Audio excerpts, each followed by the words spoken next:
મુખ્યમંત્રી યોગી આદિત્યનાથ દ્વારા 494 સહાયક શિક્ષકો અને 49 પ્રવક્તાઓને નિયુક્તિ પત્રો વિતરણ કરાયા.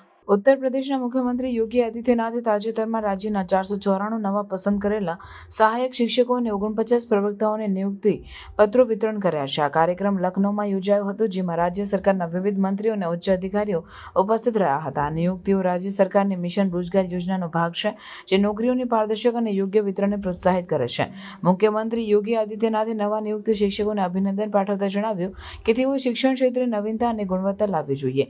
તેઓએ શિક્ષકોને નેશનલ એજ્યુકેશન પોલિસી 2020ને સંપૂર્ણ રીતે અમલમાં લાવવાની અને વિદ્યાર્થીઓમાં સર્જનાત્મકતા પ્રોત્સાહિત કરવાની સૂચના આપી. તેઓએ જણાવ્યું કે શિક્ષકોને વિદ્યાર્થીઓ અને તેમના માતા પિતાઓ પ્રત્યે જવાબદાર રહેવું જોઈએ અને શાળાઓને સ્વચ્છ અને વ્યવસ્થિત રાખવું જોઈએ.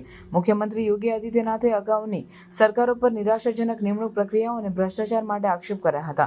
તેઓએ જણાવ્યું કે હવે રાજ્યમાં નિમણૂક પ્રક્રિયાઓ પારદર્શક અને યોગ્ય રીતે થઈ રહી છે, જે માત્ર મેરિટ આધારિત છે. તેઓએ કહ્યું કે છેલ્લા 5 વર્ષમાં 5 લાખથી વધુ યુવાનોને સરકારી નોકરીઓ મળી છે, જે પારદર્શક પ્રક્રિયાઓ દ્વારા શક્ય બન્યું છે. મુખ્યમંત્રી યોગી આદિત્યનાથે જણાવ્યું કે રાજ્ય સરકાર શિક્ષણ ક્ષેત્રે 1.60 લાખથી વધુ નિમણૂકો કરી છે, જે અગાઉની સરકારો દ્વારા અવગણવામાં આવેલી જગ્યાઓને ભરવા માટે કરવામાં આવી છે. તેઓએ ઉમેર્યું કે રાજ્યમાં બેરોજગારી દર 19% ઘટીને 2% થયો છે, જે સરકારની નોકરીઓનું પારદર્શક વિતરણની સિદ્ધિ છે. તેઓએ જણાવ્યું કે રાજ્ય સરકાર હવે તમામ નોકરીઓ મેરિટ આધારિત અને ભ્રષ્ટાચાર મુક્ત રીતે વિતરિત કરી રહી છે.